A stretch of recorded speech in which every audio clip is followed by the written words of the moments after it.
ত্রিভুজের একটি কোণ এ এবং বি দুটি সূক্ষ্মকোণ, যেখানে কস এ আর কস বির মান সমান। আমাদের দেখাতে হবে কোণ এ এবং কোণ বি সমান।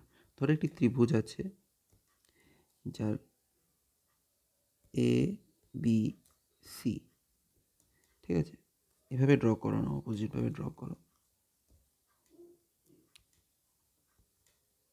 ঠিক আছে।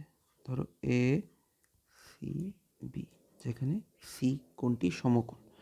তাহলে যদি কোণ এ এবং কোণ বি দুটি সূক্ষ্মকোণ হয়, তাহলে কোণ সি কী হবে? সমকোণ, অর্থাৎ কোণ সির মান কত হবে? 90 ডিগ্রি। এখন দেখো কস এ এবং কস বির মান সমান, তাহলে এই কোণটা যদি আমি নিই, তাহলে কস এ কী হবে? AC by BC, AC by AB.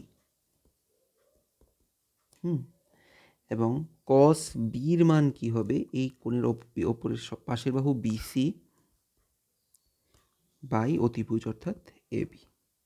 তো দেখো এখান থেকে এ বি বি চলে গেলে এসি এবং বিসির মান সমান চলে আসলো, অর্থাৎ এই বাহুটি এসি এবং এই বাহুটি বিসি, এই দুটি মান কি সমান। যদি এই দুটি মান সমান হয়, তাহলে আমরা বলতে পারবো কোণ এ ইকুয়াল টু কোণ বি। কারণ ত্রিভুজের একটি প্রপার্টি আছে, যেখানে বলা হচ্ছে দুটি বাহু যদি সমান থাকে, তাহলে ওই দুটি বাহুর সঙ্গত কোণ দুটি কী হবে? সমান হবে। তো বিসি এবং এসি যদি সমান হয়, তো বিসি বাহুর কোণ কোণ বি এবং এসি বাহুর কোণ কোণ এ কী হবে? সমান